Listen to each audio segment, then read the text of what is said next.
as you know, all of this activity, all of these things are a part of good public policy.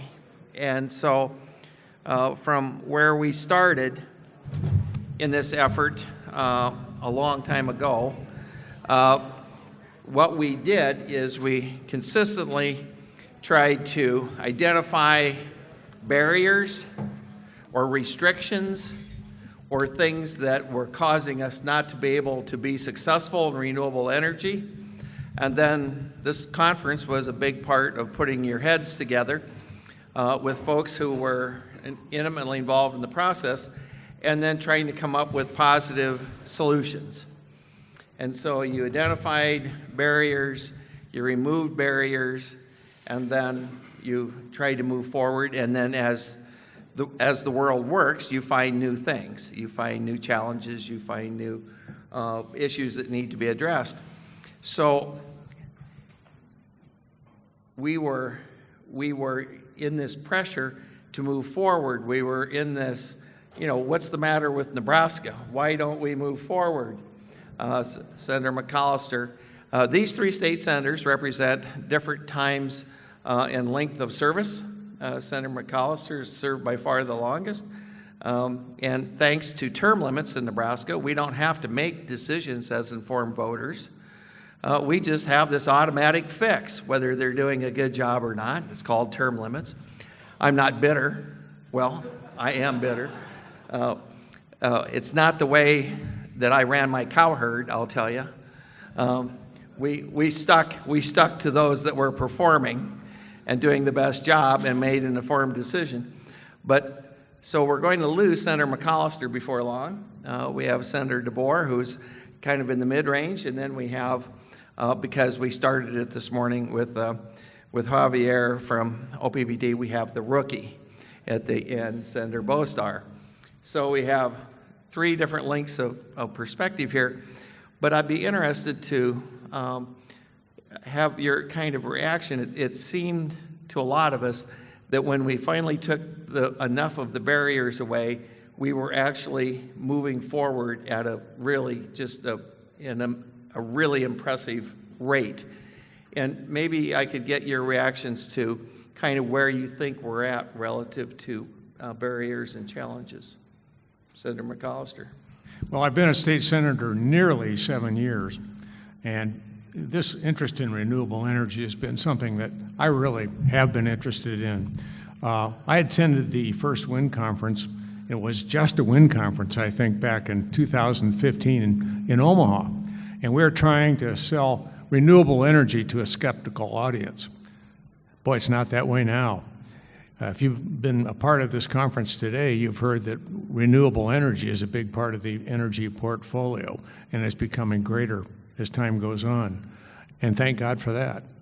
And of course, what undergirds this entire discussion is climate change and reducing carbon, CO2. That is what we're trying to do here. And it's truly an existential threat. When you talk about CO2 in the environment, we're talking about melting icebergs or glaciers. When you're talking about changing weather and big changes in weather, this embodies everything we're talking about here. And the rapid change and the effort to decarbonize is exactly what we need to be doing here. And I thank you for your attendance and being a part of that. I think I've been in 3 years. Well, it'll be 4 now. I suppose I should leave this. And I have noticed, some of you may be shocked by this, but there are a few people in the legislature that are a little bit renewable energy hesitant.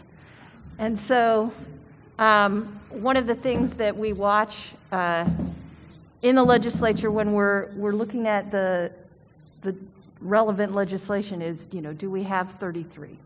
Do we have 17 if it's bad? So one of the things that we've seen is that we have been able to cobble together those kinds of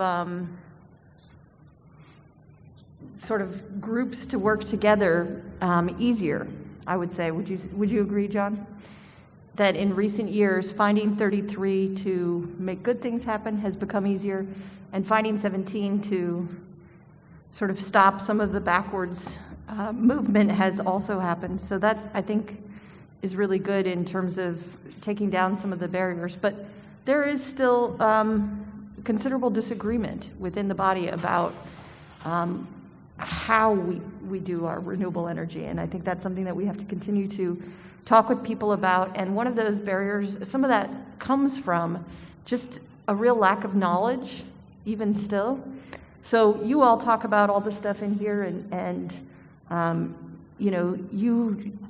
I come into this and I hear some of the acronyms and things that you all use, and I don't know what they mean, and I'm trying to pay attention to some of this stuff. So I think there is a barrier of knowledge amongst policymakers. So to the extent that you can continue to work on that, I think that's something that we need to continue to work on. Yeah, Wendy is absolutely right. When we passed 824 in 2015, we had to overcome a veto. I mean, we had to overcome a filibuster. It takes 33 votes in Nebraska. So, that's 2/3 of the body. And I'd say since that time, we've lost some of the support that we had. And we need to, encourage and get you to help elect senators that are responsive to some of the issues that we've raised today.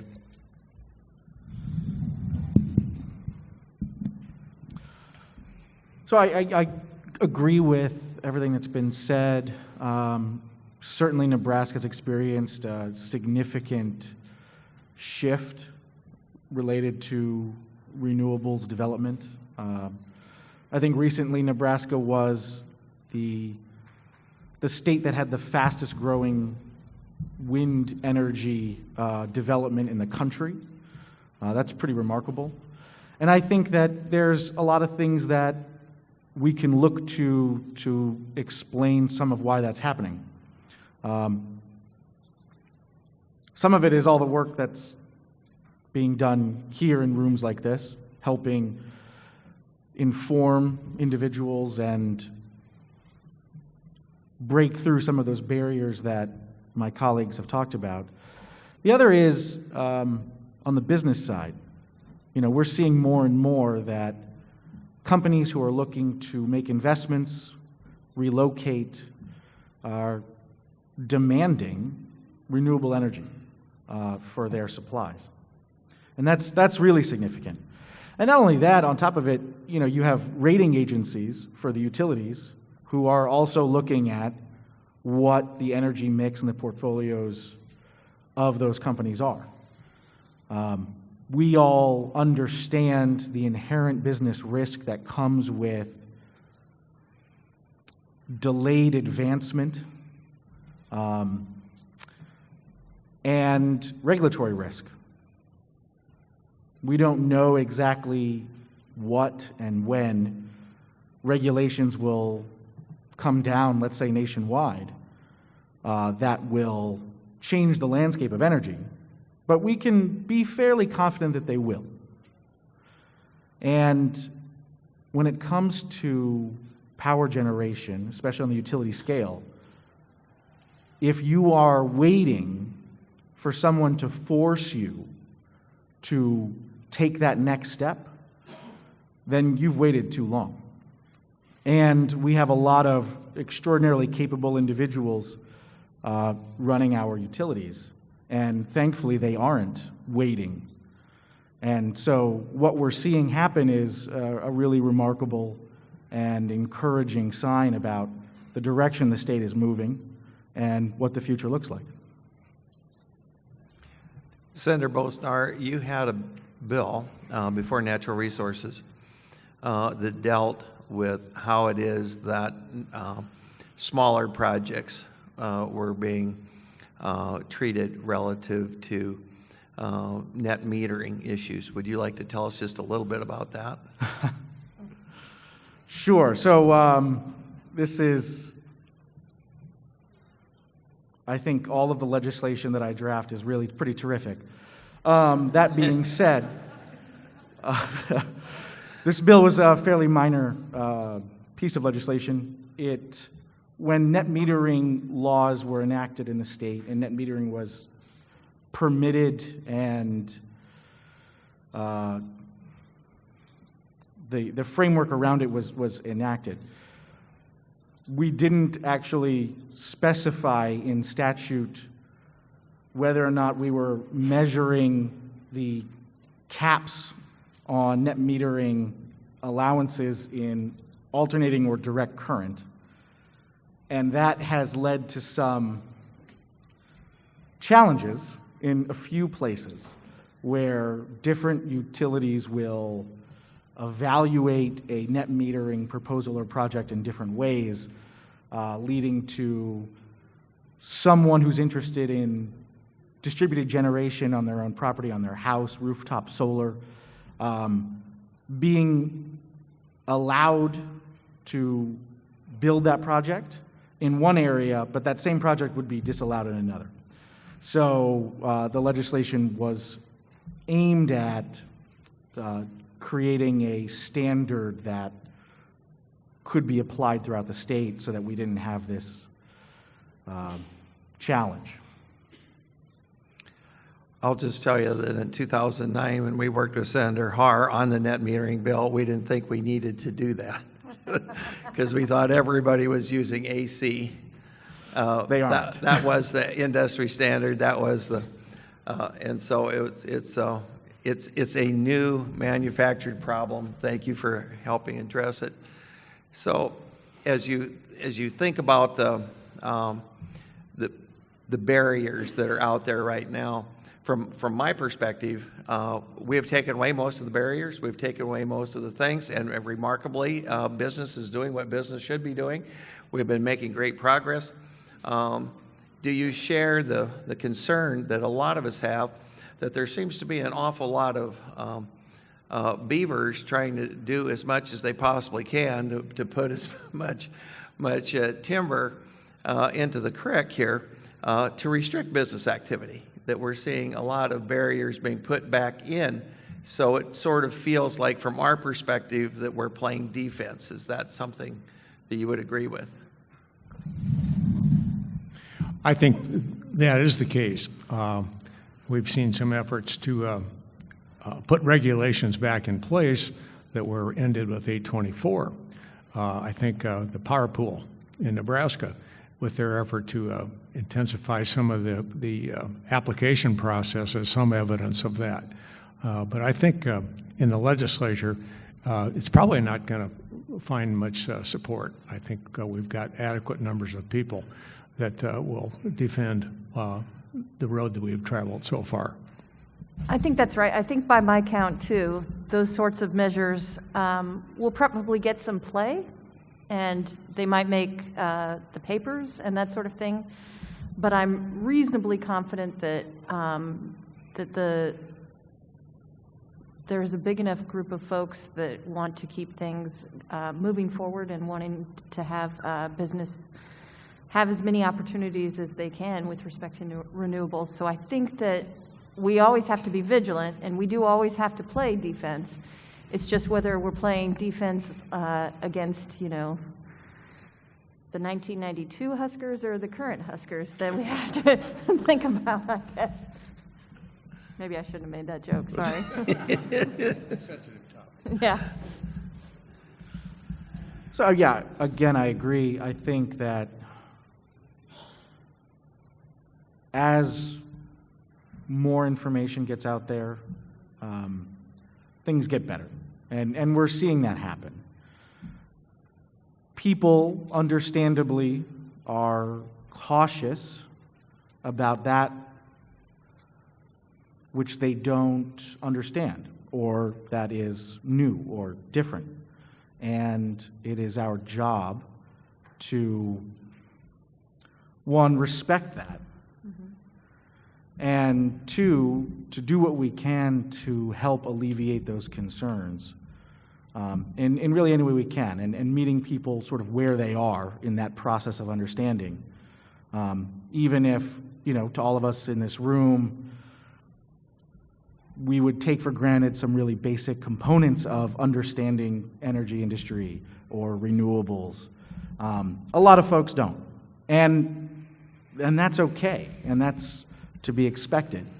And so we just need to do our part to help those who have concerns, because there is, having a concern about something you don't fully understand is just about as human as a reaction to something can be.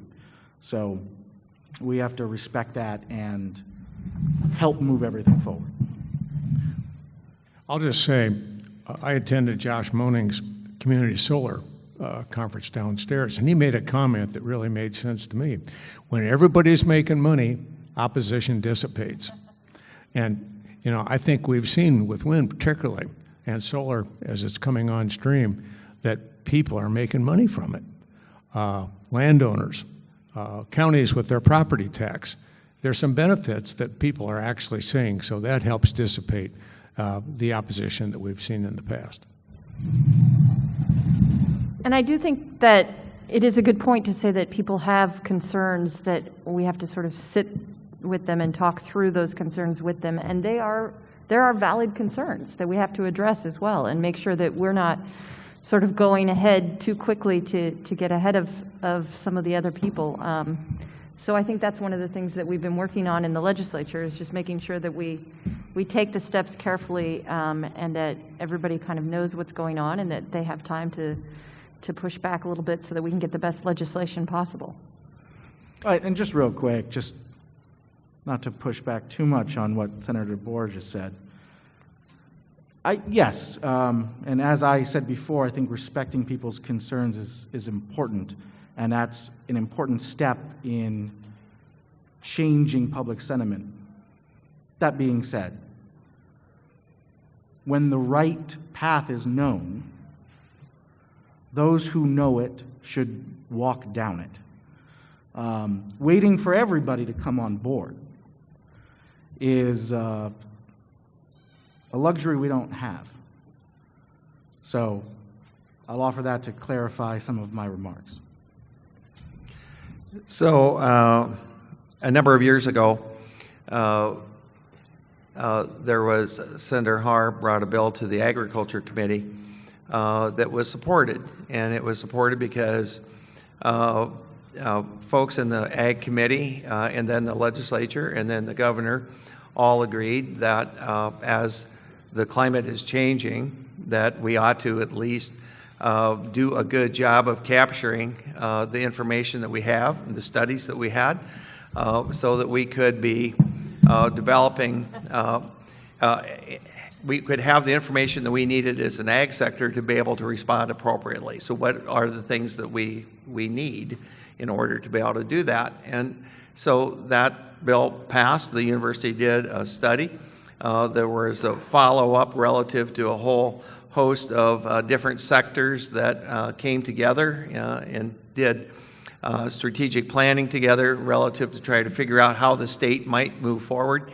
And a big part of the whole process was, which really directly impacts the role of and the importance of renewable energy to my mind, was the state was going to develop a climate plan to deal with climate change.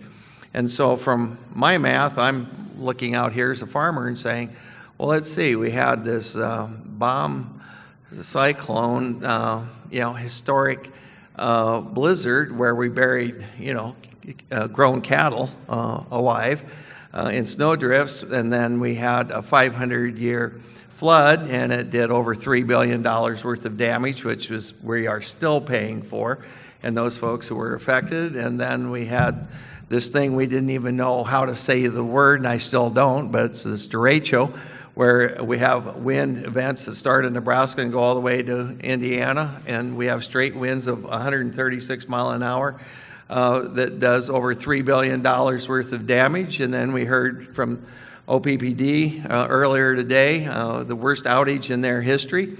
So we've had 3 bad straight winds that I know of this year in Nebraska that did damage. One of them happened to visit my farm. And so you're seeing all these things and you're saying, I don't remember this. These are all new. These are all different kinds of things. And so there's a lot of us that are looking to the legislature and saying, are you folks going to get around to developing a climate plan so that the state of Nebraska at least has a plan, is engaged, so that we're trying to do what we can as a state to deal with this? Well, no question, John. Mother Nature is trying to give us a message. I don't doubt that. But what's the reaction of the legislature?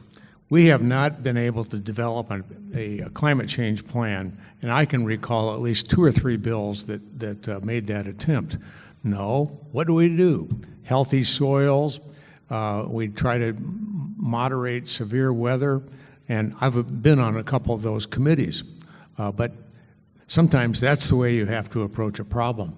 And the ag interests in our state are interested in how are we going to deal with severe weather rather than dealing with the problem. And that's a sad situation. Maybe that'll change as time goes on.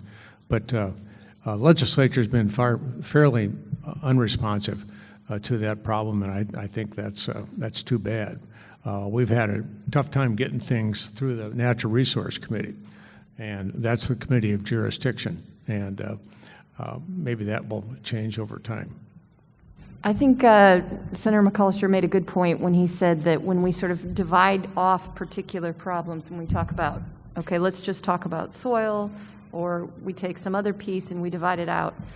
We've had greater success than in the legislature.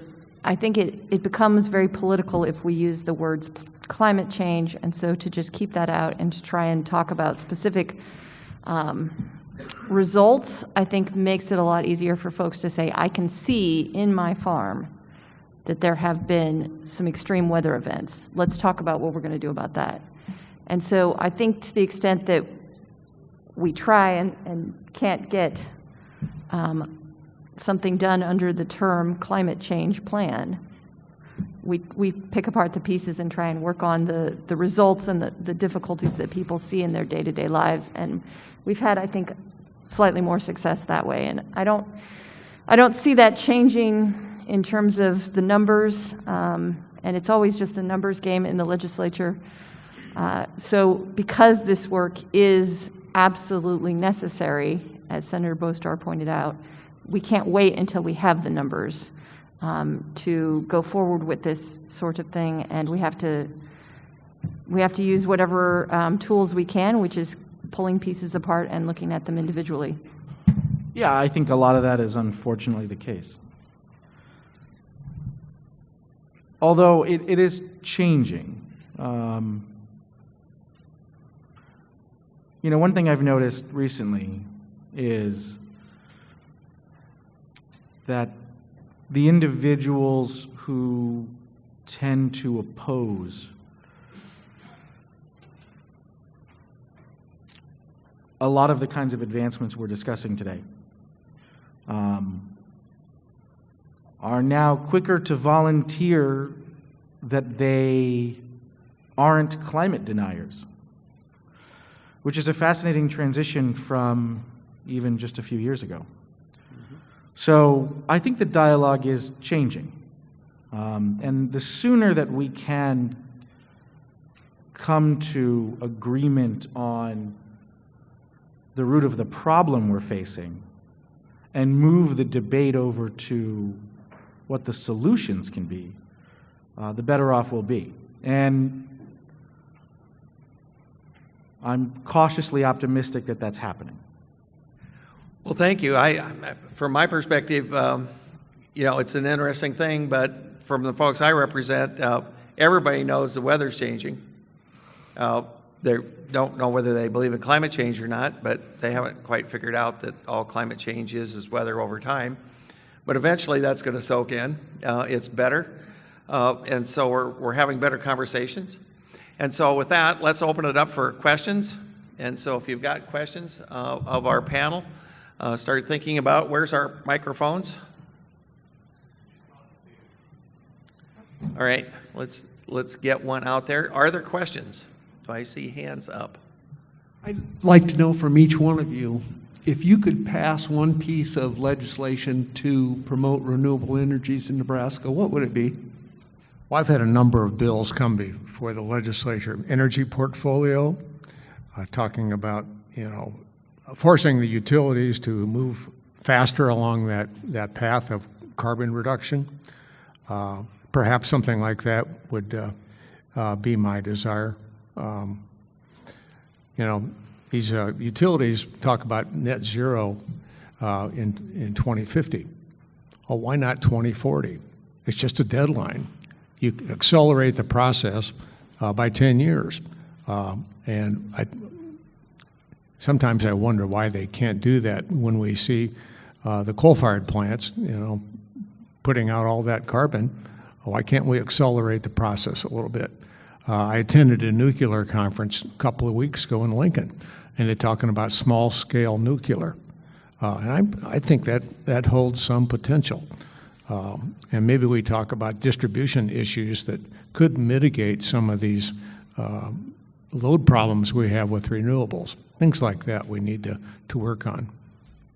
I'd probably do something in the area of making it easier for individual homeowners to take advantage of their own personal solar generation. See if there were some barriers there that I could help them with. Gosh, there's so many things you could do. So I'll defer on this one. So I think there's certainly multiple directions you can go to kind of attack that question, or attack the problem that's being posed in the question. One of the challenges we have is, we'll have proposed renewable utility scale development. And ultimately what makes it a challenge from a feasibility perspective is interconnection fees. So if you wanted to address that, you could try to have the state take on a greater role in upgrading transmission infrastructure to allow the sort of natural course of project development that's already kind of out there to become more viable. Of course, if you want to see more renewable projects and renewable generation, you could create a state production tax credit, similar to what you have on the federal level, just to make it easier to have the projects in places where maybe the returns are marginal. But there's a number of things that could be done, and I think there are certainly several good ideas out there. Okay. Other questions? My name is Felicia Hilton. I'm the political director for the Carpenters Union here, and I heard everyone's, what you had to say, and I agree. We obviously don't want anything to hinder the development of alternative energy. But from our perspective, everybody was talking about, it's good for the state, it's good for business owners. We just wanted to make sure that we're not leaving out the people that are actually erecting the solar and the wind and putting in the concrete and doing all the pile for the solar and putting up the panels. Those folks also should be included in the equation here. And what we've been seeing a lot when it comes to some of these projects is we know that in some places, the community could not have enough people to supply the manpower or the woman power to do the work. And we just believe that if we train local, we can build local, and we can maintain the projects in the local community. And we know that when people do this work locally, they spend 90% of their disposable earnings in the community, more so than out of state. And so we just like to make sure that the senators think about, as you're thinking about policy, and the public power departments here, think about how to incorporate using the incentives or tax incentives or whatever it is to really look at developing the local workforce to do this work. We know skilled trades are in dire need all over the country, but the workers are here. They're in Nebraska, and they're ready to do the work. So we just like to encourage you guys to think about how we can be included in policy and not be seen as a hindrance to look for local work and to train local folks. New apprentices, young apprentices, people that work with their minds and their hands every day are out here in Nebraska doing the work, and we think we can do this as well. Well, I think you bring up an important point. And of course, the community college in Norfolk, Nebraska has a whole section that deals with renewable energy. And thank God for that. I mean, they're training people to be those folks installing solar panels and also erecting those wind towers. We've all seen the numbers. There are more people installing solar panels now that work in coal mines. So, you know, the composition of the workforce is changing. And I think that's a good thing. And to the extent possible, I think we need to encourage Metro Tech and the other colleges, community colleges in Nebraska, to help train those people so they can be involved with renewable energy. I think that's well said. That is something that is part of this whole equation, is making sure that the workforce is there, not just for erecting them, but also for, you know, maintaining them throughout their useful life. So I think that's important, and that's another area of that rural development, economic development, that is really important. So great reminder, and yes, you're right. Yeah, thank you for the comments, and I agree with you. It's, you know, one of the really important and beneficial components for renewable development is that it's providing direct development in areas and communities that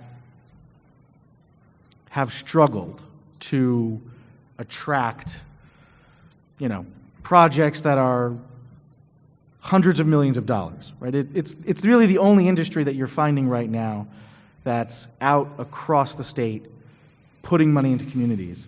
And it is very important that we maximize the benefit to those areas with those projects. And developing them with local workforces is absolutely a component to that serves as providing dividends to those that are in the communities that we're talking about. Yeah, I agree. So based on our experience to date, and so as these things go, Nebraska's participation in the Southwest Power Pool is a completely new development. It's a very significant departure from the way we used to do things. But based on what we have seen so far, adding up the pluses and the minuses, what's your kind of gut level take on our participation in the Southwest Power Pool? Saying that, of course, after you just got done hearing from Casey.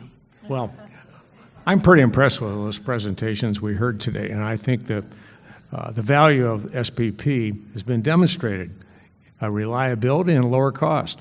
Now, by incorporating all this renewable energy, we've made it possible to reduce our energy costs. And, you know, I think you've seen it from our big utilities.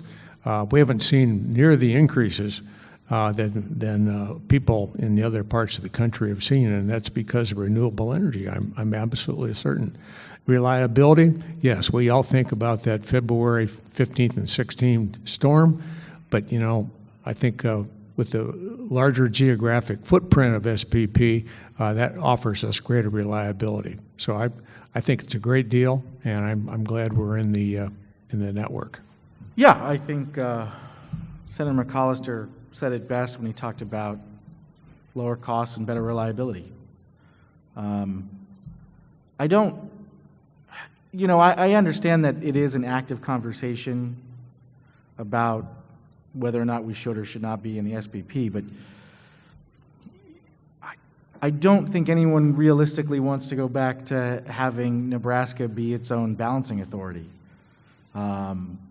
The overdevelopment we would have to do in order to have a level of resiliency within our grid would be expensive and foolish. So I'm a little blunt because to me the question is, the answer is pretty obvious. Yeah. We benefit from being part of the Southwest Power Pool, and we should remain in order to continue to receive the benefits of our membership. Yeah, I mean, I agree. It's just the larger geographic area in and of itself argues for the Southwest Power Pool, because if we see when Texas was by itself and it didn't have the ability to draw on its neighbors in quite the same way, you know, we don't want to be sitting in that position ourselves at some point. I think having that larger group is helpful.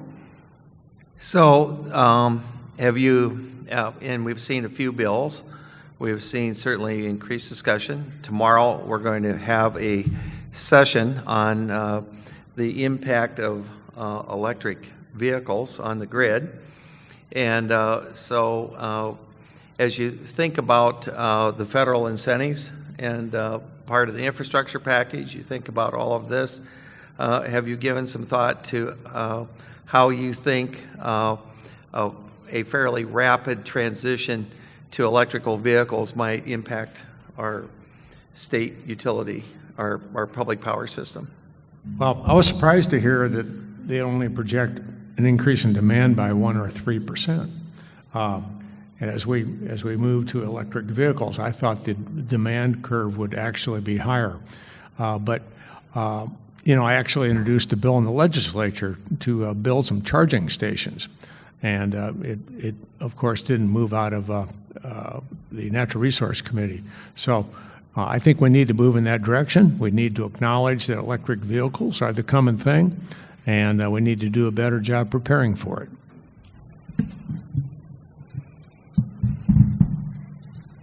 Yeah, I mean, that's well said. I think one of the interesting things, of course, is that the use of the charging stations, typically you're going to be charging the cars at night, and so there will be a certain amount of load balance there that is going to be, I think, more efficient for our system as a whole. So I think to the extent that we see a large increase, that will be probably a helpful thing. So I'll just point out that LES has been involved in a multi-year study on electric vehicles and charging specifically, and evaluating, one, being able to model to some extent consumer behavior when it comes to what is it really going to look like when a significant portion of our personal vehicle fleet is electric, but also what are the options on demand-side management? What's the potential out there for utilities to partner with their customers in order to have some shared mutual benefit? And so, long way around to saying that I look forward to LES finalizing that research and letting us all know what it looks like.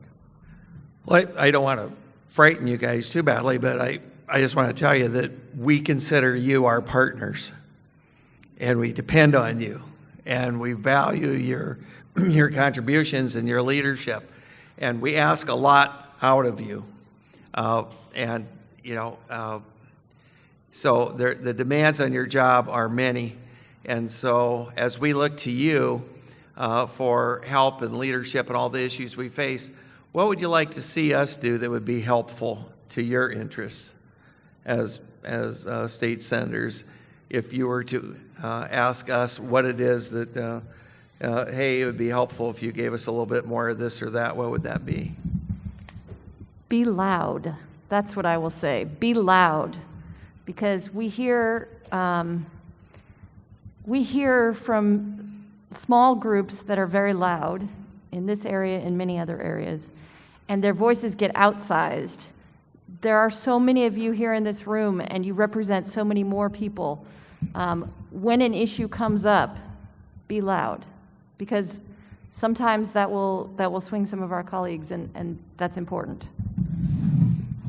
Wendy's right. The squeaking wheel gets the grease, and I think we do need to be cognizant of what you folks think. And this conference is a good example of ways we get education. I've enjoyed this a lot, and I salute John Hansen for putting this on because it's been very informal, informative, and it's been great to be here. I think kind of keep doing what's being done. We're seeing businesses demand renewable energy for their supply. We're seeing the state's electric utilities set goals for the future. We're seeing successful conferences like this happen, and thank you, John, for everything you do to put it together. And we're moving forward. So to me, it's not so much that anything really different needs to happen. We just need to keep focused on what we're doing well and kind of do more of it. Well, I certainly appreciate all that you guys do.